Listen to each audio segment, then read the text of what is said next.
자, 403쪽 제일 밑에 문단. 그러나 이런 외적 소명이 그만큼 힘있고 가치 있다 할지라도 인간의 마음을 변화시키고 그로 하여금 강력하게 복음을 신앙적으로 영접하는 마음을 일으키는 데는 본래 불충분하다. 외적 소명의 이런 불충분성이 바로 잘 이해되어야 한다.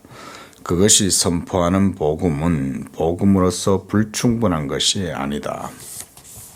왜냐하면 그것은 구원의 정경륜을 포괄하며 그리스도를 그의 은혜들과 더불어 우리 눈에 보이시며 그 내용에 대한 확장은 더 이상 필요치 않기 때문이다. 역시 그것은 성령에 의해서 소생되어야 할 죽은 문자가 아니고 그것이 표시하는 사실과는 실제적으로 아무런 관계가 없는 공허한 소리나 뜻없는 상징도 아니다.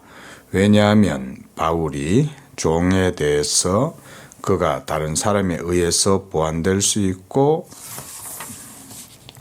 그렇지 않으면 그 자체가 완전히 소멸될 수도 있기 때문에 그는 아무것도 아니라고 말하였으나 복음에 대해서는 결코 그렇게 말하지 않았기 때문이다.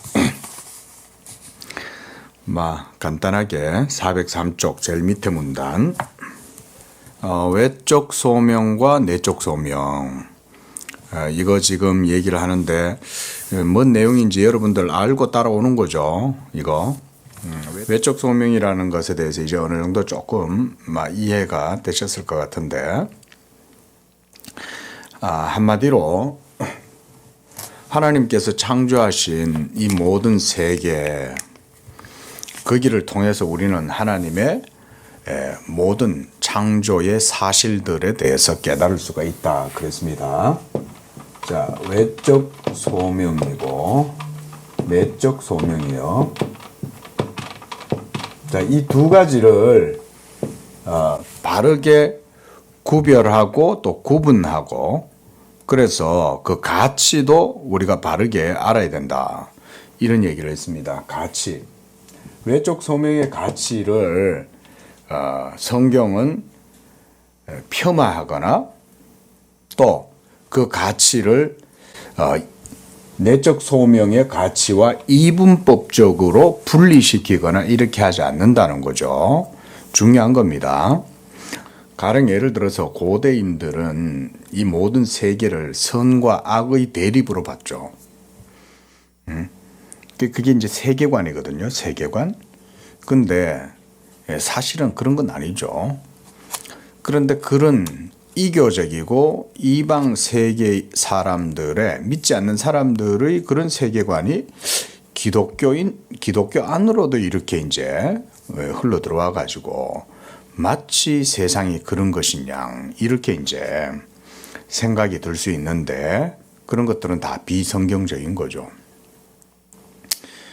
이 모든 우리의 눈으로 보이는 이 모든 세계는 다 뭡니까? 하나님의 말씀으로 지어졌죠. 하나님의 말씀으로 지은 바 되었기 때문에 우리가 창조이기 때문에 이 창조는 그 자체로 객관적 사실이죠. 그렇게 있는 거예요. 객관적 사실로 있는 거예요. 내가 신경을 쓰든 쓰지 않든 여전히 모든 세계는 있는 그대로 있죠. 왜 그대로 있습니까? 하나님이 그렇게 창조하셨기 때문에 그런 거죠. 우리 어린아이들이 보면 어두운 데 들어가기 싫어하잖아요. 왜 어두운 데 들어가기 싫어합니까? 무섭죠. 근데 어른들이 볼 때는 어때요? 어른들한테는 아무것도 아니죠. 예? 거기 아무것도 없는데, 우리 건우가 우리가 이제 지하 교회다 보니까 캄캄해요. 빛이 없으면 어떨 때 보면 여기에 이제 교회에서 이제 다 끝나고 예배 끝나고 이렇게 같이 있다가 조용해지는 거예요. 갑자기 성도들도 다 이제 집에 가고 아무도 없고 근데 엄마 아빠가 있는데 엄마 아빠도 잠깐 어디 나간 거야. 그럼 혼자 가만히 있으면 무슨 생각이 들겠어요? 뭔가 딸그락 소리가 났는데 호들짝 놀라는 거예요. 애가. 그러면 온갖 상상을 다 하는 거죠. 예? 어디 뭔가 막 괴물이 나타났나? 이러면서 막 상상을 막 부풀려 가지고 그렇게 이해를 하다 보면 나중에 어떻게 되겠어요? 여기에 그런 게 없는데, 그죠? 이 빌딩 건물 지하 그 자체로 그냥 객관적인 어떤 위치, 어떤 공간, 어떤 상황 그런 건데 그게 막 너무 두려운 거죠. 그러다 보면 무슨 생각해요? 온갖 상상을 다 하는 거죠, 그죠? 예? 바다의 신도 상상해보고, 번개의 신도 상상해보고, 술의 신도 상상해보고, 별의별 신들을 다 상상해보는 거죠, 사람들이. 그러다 보니까, 이게 이 세계는 선신이 있고 악신이 있는 것 같아. 그리고 선의 영역이 있고 악의 영역이 있는 것 같아. 이런 식으로 상상하다 보면 이분법적으로 두 세계가 있다는 식으로 공상을 펼치는 거죠. 근데 그게 아니죠. 그렇죠? 예. 그 정신이 혼돈하면 사실은 사물을 제대로 볼 수 없잖아요. 사람들이. 나는 뭐 심리적으로 장애를 겪는 분들에 대해서는 잘은 모르지만은, 예를 들어서 그런 거 있잖아요. 그 뭐요? 내 그 이름들 잘 생각 안 난다. 그 폐소공포증이라고 그러나요?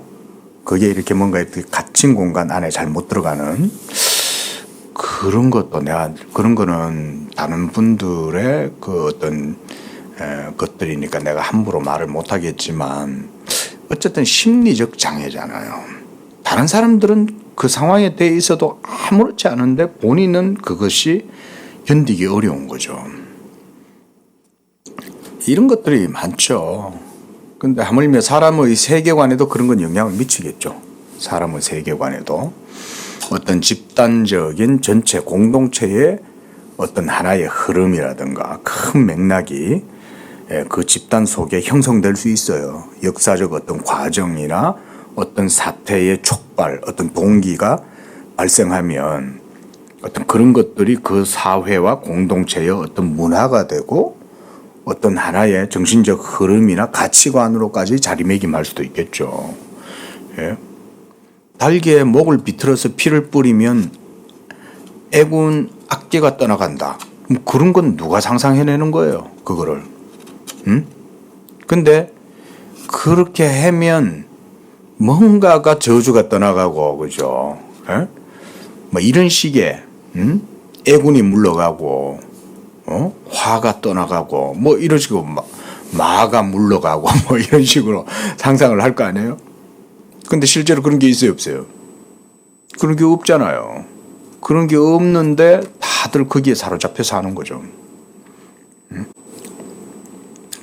뭐 말이 좀 빗나갔습니다. 또 죄송합니다. 자, 그게 객관적인 거예요. 객관적인 거. 예? 있는 그대로. 근데 그걸 하나님이 만드신 거예요. 하나님이 만들었는데 문제는 우리가 하나님을 안 믿으니까 이 객관적 사실이 우리에게는 주관적 의미로 자꾸 다가오는 거죠. 그죠? 주관적 의미로. 아무것도 아닌 거예요. 그 이제 집에 있어 보면은 윗집에서 뭐 이렇게 공사를 해가지고 뭐 예를 들어서 뭐 무슨 소리 같은 게 날 수 있잖아요. 그럼 가당 그런다든지 뭐 드릴 소리도 난다든지 막 이러면은 애가 혼자 있다 깜짝 놀라는 거예요. 거기 뭐 있다는 거예요. 예? 근데 사실은 뚜껑을 열어보고 가보면 객관적 사실을 알 수 있죠. 알 수 있죠. 인부들이 모여서 공사를 하고 있고 뭐 이런 거죠. 예? 하지만 이런 객관적 사실에 대한 이런 세계가 자연인, 그러니까 모든 사람들, 보편적인 모든 사람들에게 미치는 효력, 그런 외적 소명은 객관적 사실에 기초하는 것이지만 지금 여기서 바빙크가 얘기하는 건 이 내적 소명과 관계해서 내적 소명이란 뭐예요? 말 그대로 내면의 변화죠. 하나님과의 관계가 회복되고 그리스도의 은혜를 덧입고 그래서 성령으로 말미암아 내 속사람이 변화되어서 더 이상 옛사람이 아닌 옛자가 아닌 새로운 피조물이 되는 이런 영적 변화라고 합시다.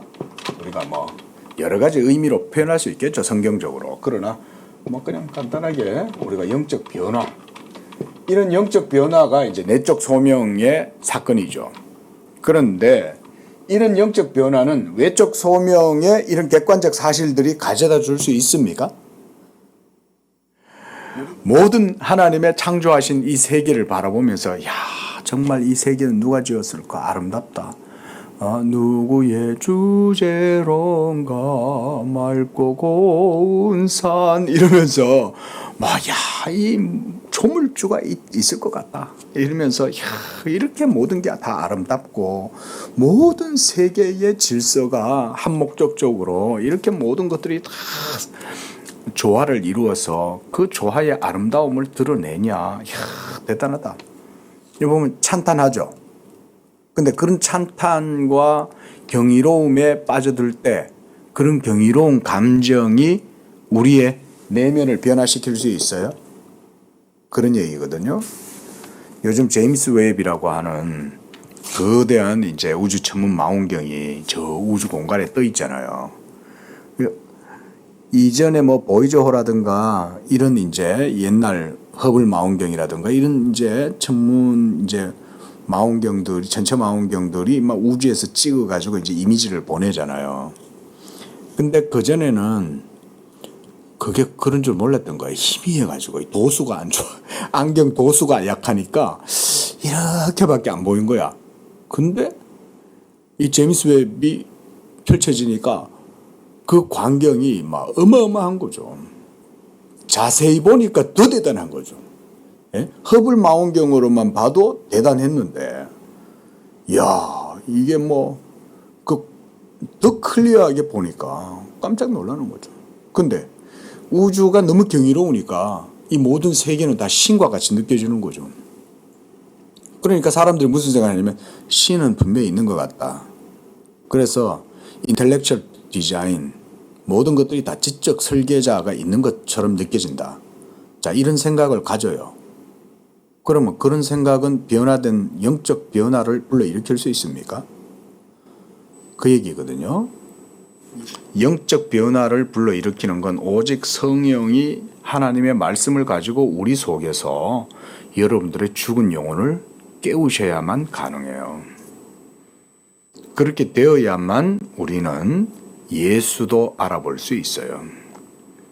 예수가 하나님의 아들이라는 사실도 거기에서 우리에게 인식 가능함이 생겨요. 성령의 내적인 역사가 하나님의 말씀을 통해서 이런 변화를 일으킬 때 외적 소명은 그것들을 제공해 줄 수 없다는 거예요. 그럼에도 불구하고 외적 소명은 어때요? 그 자체로 뭘 가지고 있어요? 객관적 가치와 사실을 지니고 있죠. 중력은 중력이잖아요. 그렇죠? 성령의 은혜를 받았고 예수를 믿는다고 해서 중력을 거스르면 돼요? 안 되죠. 그렇죠? 예? 마귀가 저한테 와서 야, 남상수 목사 너 믿음 좋은데 네 믿음으로 예? 이 빌딩에서 저 빌딩으로 눈을 감고 건너가면 너의 믿음에 의해서 절로 건너갈 수 있지 않을까? 이래 생각하면 돼요? 안 돼요? 예? 객관적 사실을 그런 식으로 거스르면 안 되는 거죠. 영적인 것을 우리가 강력하게 의지한다고 해서 그렇게 하면 안 되죠. 뭐 실로한지 아닌지 모르지만 제가 옛날에 들었어요. 옛날에 한참 막 기도원이 번성하고 이럴 때 어떤 처녀들이 이제 기도원에 올라가서 이제 열심히 기도를 했대요. 처녀들이 또 왜 또 기도원에 올라갔는지, 예? 뭐 시집 좋은데 보내달라고 하나님께 기도하려고 올라갔는지, 뭐 어쨌든 이 처녀 셋이서 기도원에서 기도를 하고 내려오다가 막 물이 막 예? 이제 큰 물이 지고가지고 막 계곡 물이 불어나서 그래서 이제 그랬다는 거예요. 한 처녀가 야, 우리가 지금 기도를 하고 하나님께 믿음으로 이러고 왔는데 이거 건너가야지. 우리가 이 의심하고 두려워하면 안 돼. 예수님도 물 위를 걸었잖아. 무지하면 그런 일이 벌어진다. 무지하면. 응? 큰일 나죠. 그러니까 객관적 영적인 변화나 영적인 가치는 자 중요합니다. 이게 이제 우리 개혁주의의 기본적인 이런 사상이죠. 영적 가치가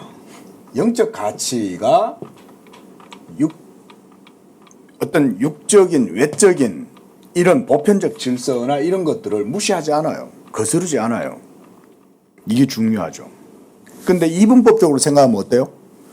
기도 많이 하고 성령 충만하면 이걸 무시하는 경향이 생겨나는 거죠. 그럼 돼요, 안 돼요? 그럼 돼요, 안 돼요? 예? 이게 한국 교회가 고질적인 병이었던 거예요. 아마 지금도 그럴 거예요. 응? 은혜는 받았는데 자연은 보호를 안 해. 예? 은혜 받아놓고 기도원 가가지고 열심히 기도하고 그러고는 그냥 다 더럽혀 놓고 그냥 온 거죠. 쉽게 말하면 작은 그런 것 하나부터가 모두가 다 그렇다. 그런데 생각해봐요. 내가 예를 들어서 산에 올라가서 정말 기도를 했다 쳐. 하나님 앞에 간절히 기도했어. 그래서 아버지 이러면서 막 열심히 부르짖고도 기도했어. 그 사실 부르짖어도 안 돼. 예? 부르짖는 것도 조심해야 돼. 왜냐하면 그 동네 주민들이 그 밑에 산 아래 사는 사람들이 얼마나 그 민폐야. 응? 그래 뭐 그런 사람들이 없는 곳에 가서 그래 소리를 질렀다 쳐. 뜨겁게 기도를 했어. 그걸 이제 내려올 때는 어떻게 해야 돼요? 들고 올라갔던 돗자리부터 시작해서 또 간식 먹으려고 또 김밥 싸갔는데 김밥도 껍질도 있을 거 아니에요. 응? 또 뭐 계란을 싸갔어. 그럼 계란 껍데기도 있을 거고 과일 껍데기도 있을 거고 자기가 가져가서 남길 수 있는 그런 오물들이 있으면 다 가져와야죠. 응? 근데 어떤 의미로 가져와야 돼요? 자, 거기서 그냥 자연을 보호해야지, 윤리적이어야지.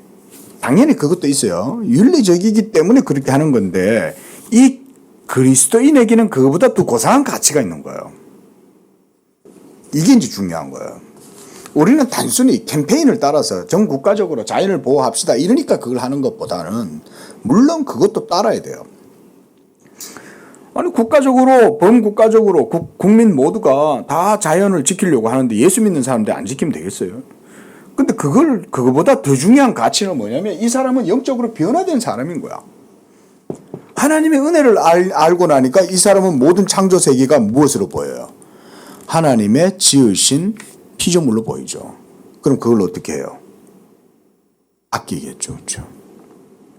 여러분들 집에 가서 쓰레기 함부로 해요?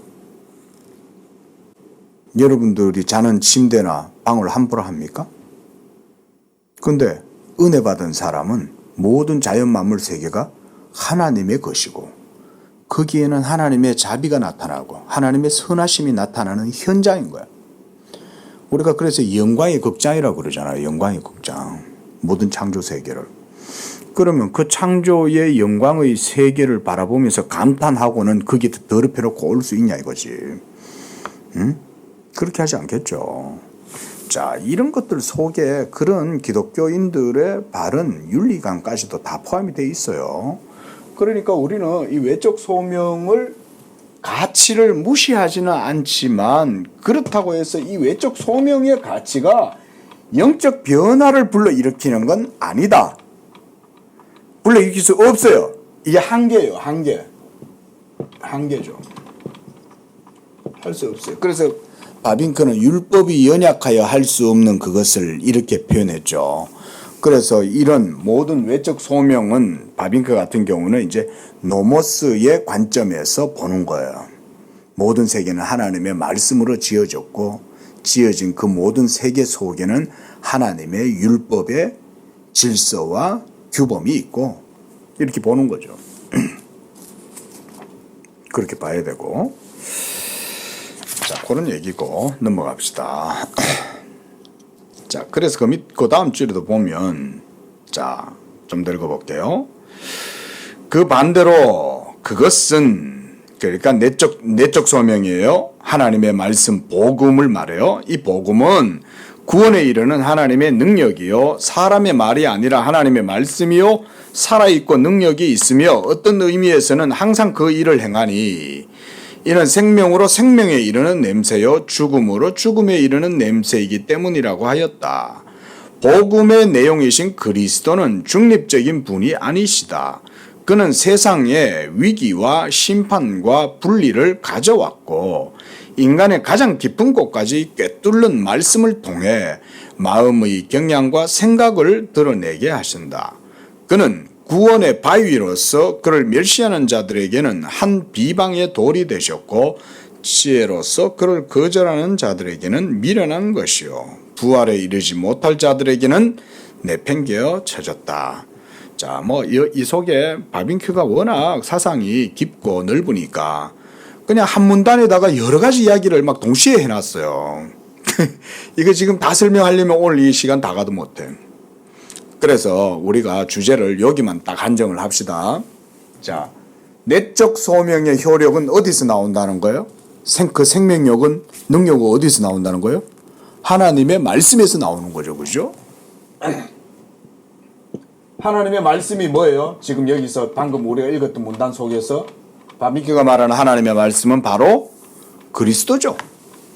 그렇죠? 예수 그리스도가 바로 하나님의 말씀이고, 그리고 이 예수 그리스도의 말씀을 또한 이 바빙큐도 지금 복음이라고 말하고 있는 거예요. 그러니까 우리가 늘 배웠죠. 복음이 뭐라고요? 하나님의 말씀이죠. 너희에게 전한 이 복음이 하나님의 말씀이다. 세세토록 있는 말씀. 그것이 바로 예수 그리스도의 복음이다 그랬어요. 이게 사도 베드로도 아주 깊이 있게 신학적으로 표현한 거지만 사도 바울도 이런 표현을 쓰는 거고 사도 요한도 이런 표현을 쓰고 히브리서 기자도 이런 표현을 쓰는 거예요. 그러니까 종합하면 바로 하나님의 말씀은 그 실체가 예수 그리스도죠. 그리고 우리의 죽은 영혼을 살릴 때 예수 그리스도의 이 말씀이 우리의 영혼의 생명이 되는 거죠. 우리가 회심하고 변화되고 그래서 새 생명의 삶을 살아가기로 마음을 먹고 하나님의 계명에 따라 순종하기로 마음을 먹고 이렇게 된 모든 것들은 다 예수 그리스도 그분의 말씀, 즉 복음, 하나님의 말씀 그것 때문에 그랬다. 그래서 우리가 404쪽 두 번째 줄 보면 복음에 대해서는 그렇게 말하지 않는다.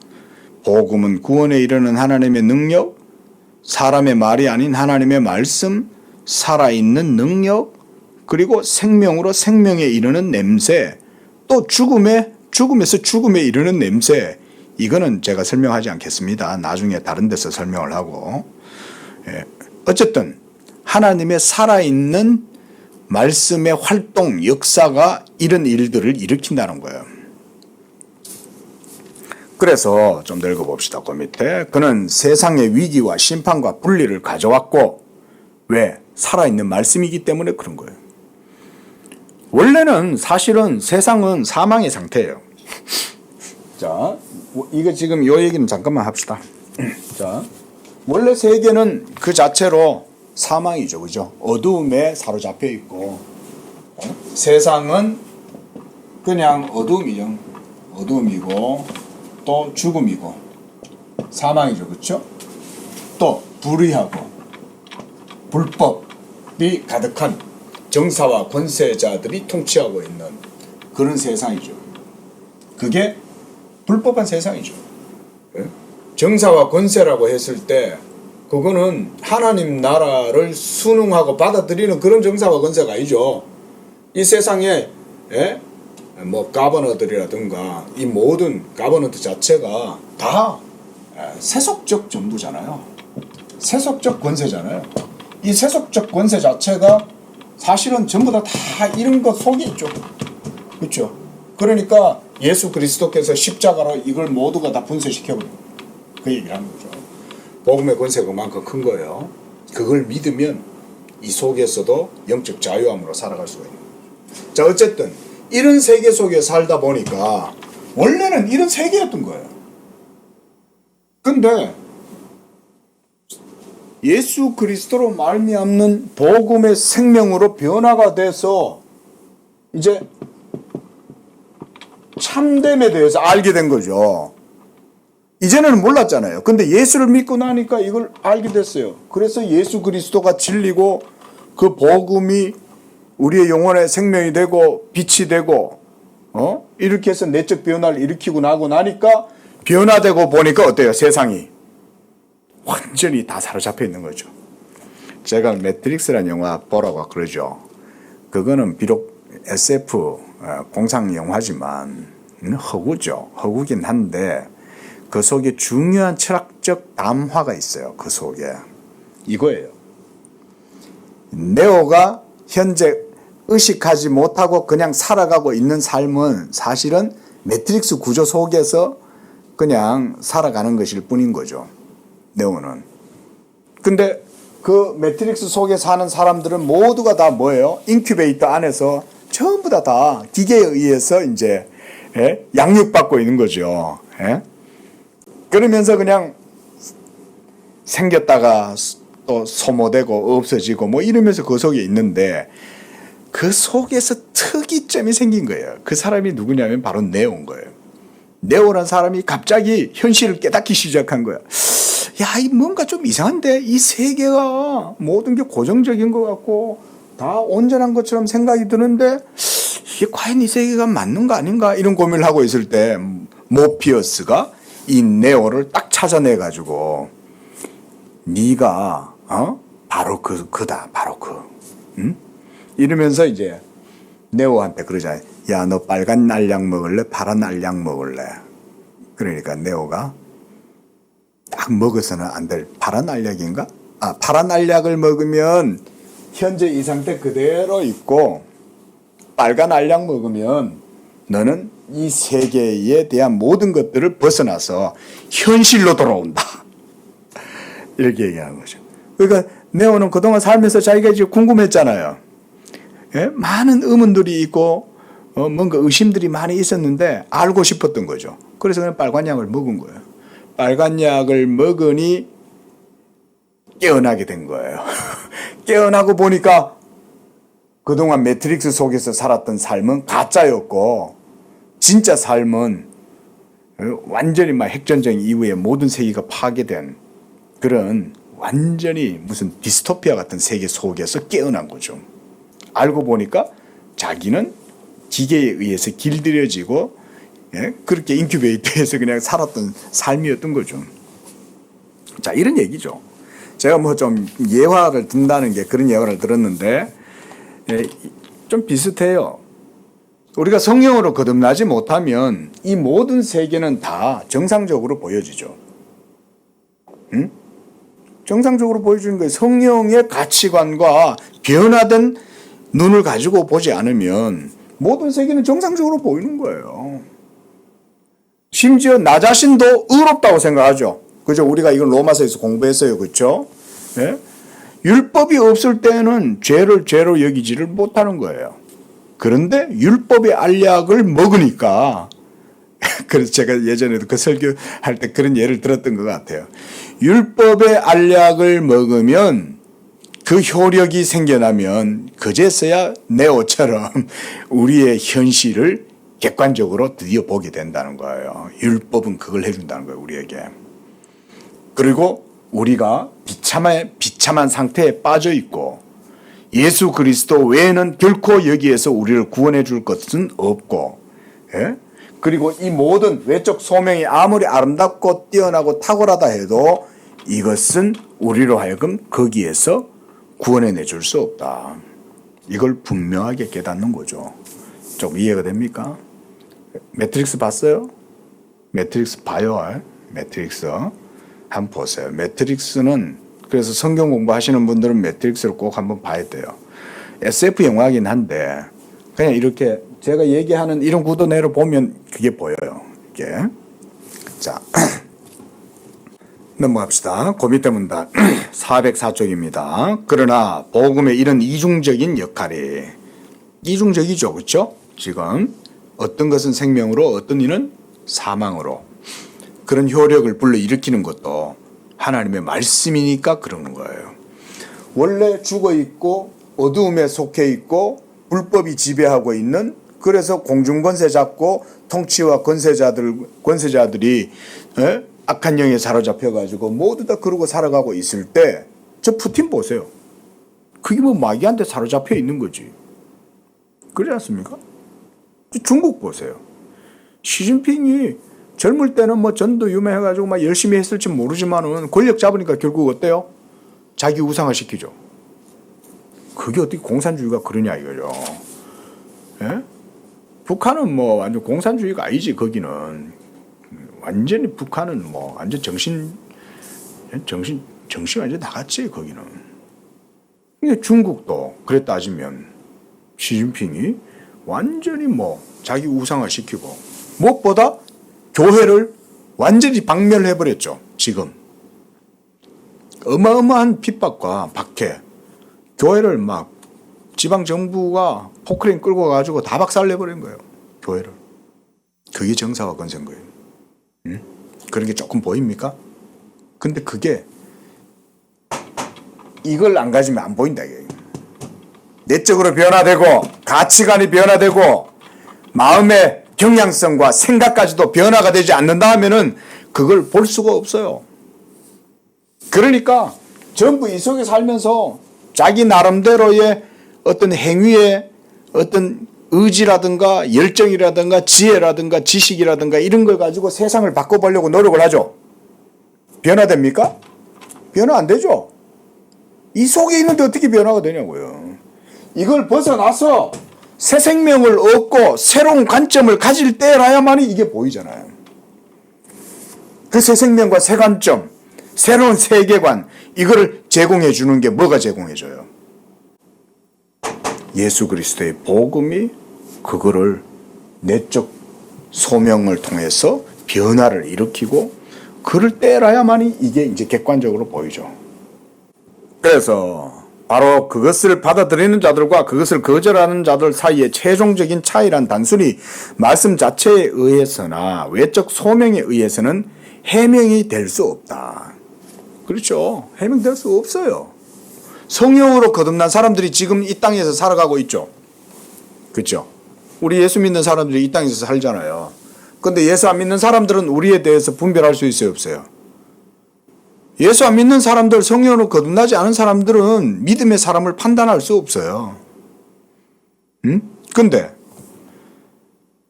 성령으로 거듭난 하나님의 사람, 성도들은 어때요? 세상을 판단할 수 있죠.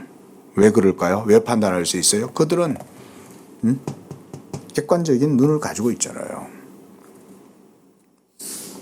참으로 복음의 말씀은 누구에 의해서 누구에게 주어지든 관계없이 하나님의 말씀이요 살아있고 능력이 있다. 이게 바로 복음이죠.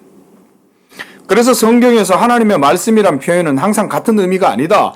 어떤 경우에는 세계를 창조하고 보존하시는 하나님의 능력, 그건 어디에 해당됩니까? 그건 여기에 해당되죠. 그죠? 외적 소명에 해당되죠. 하나님의 창조의 말씀의 능력, 그건 여기죠. 그런데 어떤 경우에는 어때요? 다른 경우에는 하나님께서 선지자들에게 알리시는 특별 계시에 대한 명칭이 되기도 한다. 그게 바로 내적 소명에 대한 말씀이죠. 이게 특별 계시죠. 역시 이것이 율법으로 되어 있던 복음으로 되어 있던 상관없이 이런 계시의 내용을 표시하는데도 하나님의 말씀이란 의미로 사용되어졌다.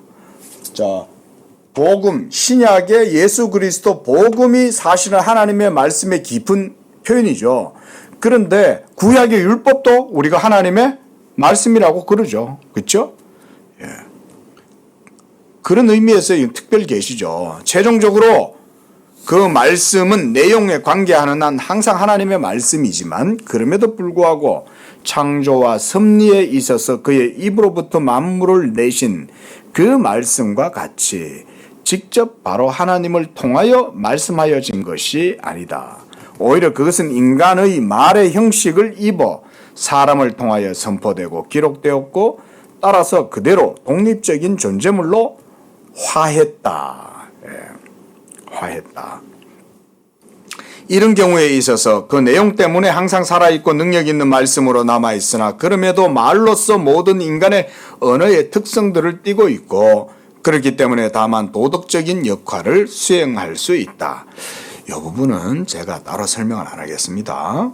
자, 이런 도덕적인 역할을 가볍게 생각할 수 없다. 그러나 순수 이성적인 가르침보다 훨씬 강하다. 왜냐하면 복음의 말씀은 하나님과 신적인 사실에 대한 우리의 지식의 원천이요 은혜의 수단이기 때문이다. 자, 요거는 제가 따로 설명하지 않겠습니다. 요 정도만 우리가 알고 넘어가시자고요. 자, 결국은 예수 그리스도의 복음이 하나님의 말씀이고, 그럼 조금 이해하기 쉽도록 우리가 지금 바빈트가 말하고 있는 하나님의 말씀이라 구별을 한번 해봅시다. 하나님의 말씀, 먼저 모든 창조 세계를 지으신, 그렇죠? 그 창조의 말씀이죠. 자, 이 창조의 말씀으로 하나님은 창조와 함께 유지, 그렇죠? 보존, 또 통치하시죠. 또 섭리하시죠. 자, 이렇게 하시는 거예요. 그 다음 또 뭐가 있습니까? 그 다음 율법이죠. 그죠? 이것은 이제 구약의 모세 율법을 얘기하는 거예요. 구약의 율법. 자, 이 구약의 율법은 그것도 하나님의 말씀이죠. 하나님의 말씀인데, 지금 바빙크 같은 경우는 이 구약의 율법을 보다 더 정밀한 하나님의 율법이라 그랬고, 창조의 말씀도 전부 다 율법으로 본다 그랬어요. 그렇죠? 그래서 포괄적 의미에서 바빙크는 하나님이 지으신 모든 세계를 율법과 같이 여긴다 그랬어요. 하지만 구약의 이스라엘 백성들에게 주신 모세의 율법은 이런 구체적인 틀이 없는 그런 율법보다는 구약 백성들에게 주신 율법은 아주 구체적인 그런 정밀한 형태로 하나님이 제시해 주셨다, 이렇게 얘기했습니다. 이것도 하나님 말씀이죠. 그 다음에 보다 더 깊이 있는 하나님의 말씀, 그건 바로 예수 그리스도의 복음이죠. 이 복음이 사실은 가장 핵심적인 하나님의 말씀이에요. 지금 이런 형태로 지금 얘기를 하고 있는 거예요, 바빙크가 지금. 그런데 가장 생명력이 있고 우리의 영혼을 변화시키고 우리를 의롭게 하고 죽은 우리 영혼을 살리는 그 말씀의 효력은 어디서 나온다는 거예요? 예수 그리스도의 복음에서 나온 거예요. 예수 그리스도의 복음이 죽은 여러분의 영혼을 회심시키고 변화시켜서 부드럽게 만들어주고 새 마음을 주고, 그렇게 해서 하나님의 계명의 말씀을 따라서 살아갈 수 있도록 해주시는 말씀이다, 그렇게 얘기를 하는 거예요. 그렇지만 복음의 합리적이고 종교 도덕적인 역할로도 충분하지 않다. 인간이 만약 타락하지 않았거나 그 타락을 통해 그의 영적인 자유를 상실하지 않았다면 그것으로 충분했을 것이다. 그러나 성경이 증거하고 매일 경험이 확증하는 바는 사람의 총명은 어두워져 있고 그의 의지가 죄로 매여 있고 허물과 죄로 죽었다는 것이다. 그 때문에 하나님 나라를 볼 수 없고 하나님의 영의 일을 깨달을 수 없으며 하나님의 법에 굴복지 않을 뿐 아니라 본질적으로 선한 것을 깨닫거나 행할 수 없다. 복음은 인간을 위한 것일지라도 사람을 따라 된 것이 아니고 그의 소원과 생각에 일치하여 된 것도 아니다. 그 때문에 그가 자신의 길로 내버려 두었을 때도 그는 복음을 거절하고 반대 입장이 된 것이다. 자, 넘어갑시다. 405쪽 두 번째 문단. 그럼에도 불구하고 하나님의 은혜의 부유성은 그가 부요함, 이렇게 표현하면 되겠죠. 그가 영생에 이르도록 택하신 자들을 위해서 말씀을 통한 소명에다가 성령의 역사를 결합한 사실에 있다. 이런 게 이제 중요한 아주 핵심적인 내용이라고 하겠습니다. 자, 다시 한번 보세요. 하나님의 은혜의 부요함, 탁월함, 복됨, 이런 걸 다 부유하다, 이렇게 표현할 수 있겠죠. 그 은혜의 탁월함이 역사를 해요. 작용해요. 그래서 어떻게? 영생에 이르도록. 그래서 택하신 자들을 위해서 역사할 때 말씀과 성령이 결합되어져서 그 일을 이루어낸다는 거예요. 이해됩니까? 자, 여러분의 죄로 말미암아 아담 안에서 죽었던 거듭나지 못했던 여러분들의 영혼, 원래는 여러분들 여기 속해 있었죠. 아담 안에서 났으니까. 그리고 지금도 온 세계 사람들은 이러고 살아가고 있죠. 여기에서. 이걸 객관적으로 보여줄 수 있는 데는 교회밖에 없어요. 복음이 전해지는 교회만이 이걸 객관적으로 이걸 설명해 줄 수 있어요. 철학도 이거 설명 못 해줘요. 왜? 철학도 여기 속에 있는데. 물론 철학은 네오도 그렇게 보면 철학자지. 그죠? 현실에 대해서 의문을 던지잖아요. 철학자들의 기본적인 경향, 특징이 이 문제적 남자잖아. 문제적 사람. 세상을 그냥 안 보는 거지. 비판적으로, 회의적으로, 의심하고 이러고 보는 거지. 근데 그렇게 한다고 한들 벗어날 수 있냐? 못 벗어납니다. 공평과 정의를 외치고 이러면서 386 세대들이 그렇게 옛날에는 자유민주 투사라고 외치면서 막 대동단결 이러면서 모여가지고 젊을 때 막걸리 마시고 이러면서 막 이렇게 긴 밤 지새우며 이러면서 막 노래를 불렀어요. 근데 지금 다 어떻게 됐어요? 여기 다 묻어가지고 그냥 어쩔 수 없어요. 인간의 힘으로 할 수 없어요. 그거는 그들의 도덕적 능력이 떨어진다 이런 것보다도 죽어있기 때문에 안 되는 거예요. 영적으로. 그걸 할 수 있는 건 오직 예수 믿고 성령으로 거듭나서 말씀과 성령의 작용을 통해서 죽은 우리의 영혼이 살아나고 그래서 새 마음을 받고 그렇게 해서 성령을 통해서 세상을 바라보고 말씀으로 모든 세계를 바라볼 때 그게 가능한 거예요. 이것이 나의 간증이요 이것이 나의 찬송일세. 세상과 나는 간 곳 없고 구속한 주만 보이도다. 이 사람은 여기를 벗어난 거지. 세상과 나는 간 곳 없는 거야. 예수를 믿고 나니까 변화되고 나니까 모든 세계가 너무나 아름다운 객관적 실제로 보이는 거죠. 예? 여호와 우리 주여 주의 이름이 온 땅에 어찌 그리 아름다운지요. 그거는 성령 받은 사람만이 그렇게 노래할 수 있죠. 그런 얘기예요. 그래서 말씀을 통한 소명에다가 성령의 역사가 결합되었다. 이런 건 교의적인 표현이에요. 이런 게.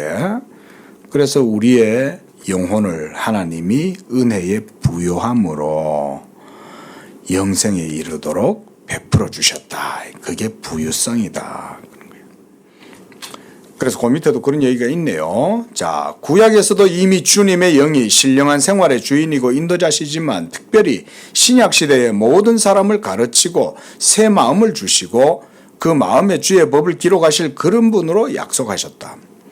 그 결과 성령이 오순절날 부어졌다. 그는 사도들과 더불어 그들을 통해 그리스도를 증거해야 했고 특별히 교회를 거듭나게 하고 교회로 하여금 예수를 주로 고백하게 하고 그를 위로하고 인도하고 영원히 그와 더불어 남아있기 위해서 그리고 교회로부터 나와서 세계 속에 침투해 들어가 그로 죄에 대해 의에 대해 심판에 대해 깨닫게 하기 위하여 성령이 교회 안에 거하셨다. 그러니까 우리가 누누이 얘기하지만 교회가 할 일은 다른 거 아니에요. 복음을 전하면 돼요. 복음을 전하면 이 말씀의 이중적인 역할이 작동하기 시작해요. 저는 그냥 그렇게 믿어요. 우리가 왼쪽 보면 404쪽 두 번째 문단에 보면 복음의 이런 이중적 역할이라 그랬잖아요. 한마디로 복음은 살아있는 말씀이잖아요. 예수 그리스도의 말씀이. 그러니까 살아있는 교회는 복음을 전하면 하나님의 복음이 말씀이기 때문에 그 말씀의 효력이 복음 선포와 증거와 가르침을 통해서 작용하고 하나님은 그걸 통해서 역사하신다는 거예요. 보이지 않는 영적 사건들, 이벤트는 그렇게 일어나는 거예요. 물론 남상수 목사가 말씀을 전한다 이렇게 한다고 해서 남상수 목사의 어떤 주술적인 주문에 의해서 되어지는 게 아니죠. 그저 남상수 목사도 믿음으로 받은 소명대로 하나님 말씀 전하고 예수 복음 전하고 그렇게 해서 복음이 하나님의 말씀이라는 걸 증거하고 선포하면 누가 일하신다는 거예요? 하나님이 일하신다는 거예요. 남상수 목사가 했기 때문에 하나님이 수동적으로 움직이는 게 아니야. 하나님이 먼저 남상수 목사를 붙들어 가지고 자기의 효력이 드러나도록 은혜를 주셔가지고 그래서 말라빠진 내 속에 하나님이 생명을 주입시켜 주어가지고 그래서 살아나게 해서 예수 복음을 전하게 하는 거지. 내가 뭐 복음 전하면 막 말씀의 이중적 역할이 드러나고 이런 게 아니에요. 그런 의미가 아니에요 지금. 오히려 하나님이 주권적이고 역동적으로 하시는 거예요. 응? 우리는 그거 따라가느라고 바쁘고 우리는 그것도 못 따라가. 예. 그렇게 봐야 되는 거죠. 하지만 그 모든 것의 핵심, 본질, 그건 뭐예요? 그건 바로 복음인 거죠. 하나님의 말씀이 그런 역할을 한다 이거죠. 그리고 성령도 이 말씀을 붙들고 역사하신다. 그래서 이 세상 가운데 들어오셔서 방금 우리가 읽었던 문단 속에도 바빙크의 신학적인 여러 가지 사상이 들어가 있어요. 그러니까 뭐 지금 다 같이 하면 안 돼요. 그 논점을 우리가 놓치고 가야 되니까 우리가 간단한 주제만 붙들고 따라가는 거예요. 결국 하나님의 말씀의 효력은 성령에 의해서 나타나는 거죠. 그죠? 그리고 교회 속에도 하나님의 말씀이 효력을 불러일으킬 때도 말씀과 성령이 같이 역사하시는 거예요. 무엇보다 교회 속에 임재하시고 그래서 그 임재하신 성령을 통해서 교회는 하나님 말씀을 계속 또 증거하고 하겠죠. 그러면 그 교회를 통해서 하나님은 또 일하시고 이렇게 되겠죠. 자, 그 밑에 문단. 객관적으로나 주관적으로나 구원의 사역은 하나님의 사역이고 그만의 사역이다. 그것은 원하는 자로 말미암음도 아니고 다름질하는 자로 말미암아서도 아니고 오직 긍휼히 여기시는 하나님으로 말미암는다. 많은 사람들을 청하는 외적 소명도 있으나 예수님이 복음서에 보면 천국 잔치를 열었는데 사람들이 없다. 많은 사람들 데려와라. 이래가지고 부르잖아요. 그 외적 소명이에요. 그 외적 소명이 이제 이 영역이죠. 모든 창조의 객관적 사실은 기본적으로 하나님을 섬기도록 증거하고 있죠. 사람들 속에 종교적 관념이 우리가 이런 거 신학에서는 본유관념이다. 내생적으로 가지고 있는 innate sense다. 이런 표현을 쓰거든요. 그러니까 내생적으로 종교의 씨앗이 사람들 속에 다 있어요. 그렇기 때문에 사람들은 눈을 열고 모든 창조 세계를 바라보면 하나님의 영광의 극장을 보기 때문에 하나님의 존재를 부정할 수 없어요. 그렇죠? 저희가 핑계할 수 없다 그랬잖아요. 왜 핑계할 수 없어요? 분명히 보여 알게 되니까 핑계할 수 없는 거죠. 그러니까 모든 창조 세계의 영역의 객관적 사실들은 모든 세계 사람들에게 핑계할 수 없을 만큼 분명하게 보여주는 거죠. 이 모든 세계를 누가 만들었냐? 하나님이 만들었지. 근데 인간들은 그걸 안 믿죠. 자, 그들이 안 믿는다고 객관적 사실이 사라집니까? 응? 내일은 태양이 서쪽에서 뜰 거야. 이렇게 믿으면 태양이 서쪽에서 뜹니까? 하나님이 그렇게 만들어 놨는데. 응? 객관적 사실은 변하지 않죠. 하나님도 마찬가지예요. 그들이 하나님을 믿지 않는다고 하나님이 안 계시냐 이 말인 거지. 저들이 안 믿는 것 뿐이지. 누가 먼저 태어났어요? 아이가 먼저 태어났어요? 내가 먼저 태어났어요? 아이가 먼저 태어났잖아. 응? 내가 좀 예를 저는 이렇게 그냥 막 해요. 맞잖아요. 사람들은 지가 태어난 지 이제는 20년밖에 안 됐는 게 예? 이 오랜 장구한 이 역사와 모든 사물들을 무시하잖아요. 얼마나 가소로워요. 타는 불에 피어가지고 불타면서 날아가는 초계같이 불살라가면서 사라져버릴 그런 존재들이 얼마나 교만하고 완악하고 자기가 우주의 중심이라고 생각하잖아요. 인간들이. 응? 지 여기 있는 돌멩이 하나보다 지가 먼저 났냐 이거지. 갓 태어나가지고 이제 20년밖에 안 됐는 게 세상 천지 모르고 막 나대죠. 겁도 없이. 불나방이 막 불 속에 뛰어들듯이. 죽을 줄도 모르고. 그런데도 천지 만물을 창조하신 하나님 앞에 조금도 두려워하지 않죠. 그래놓고 뭐라 그래요? 자기는 천국 간다고 생각하는 거죠. 누구 마음대로. 모든 세계가 불보듯 빤하게 객관적 사실로 있는데 무엇보다 자기 양심 속에도 그게 있잖아요. 그죠?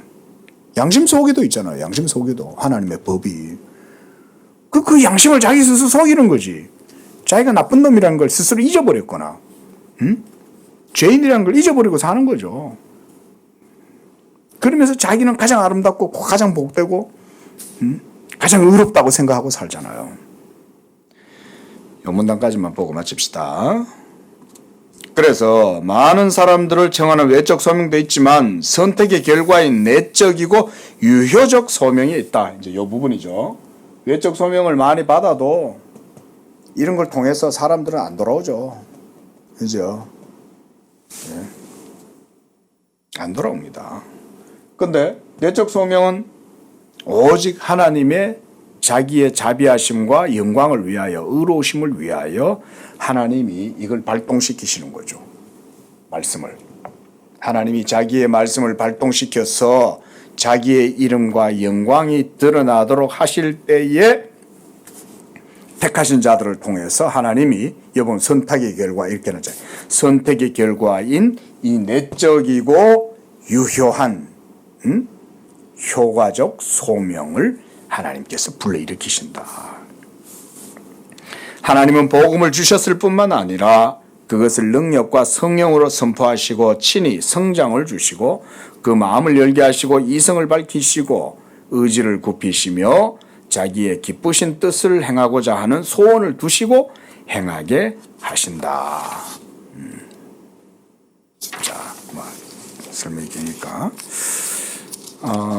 이게 근데 지금 기본적인 맥락은 우리가 따라가고 있죠? 그죠? 예. 안 그러면 이게 교사가 지금 뭘 제대로 잘 못하는 거야. 예. 예. 예수 믿음 복음이라는 게 그런 거 아닙니까?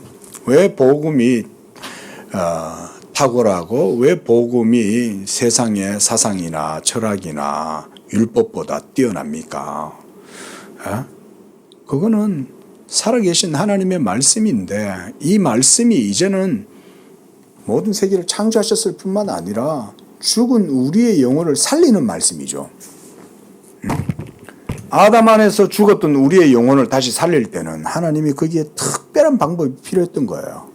그 방법이 뭐냐?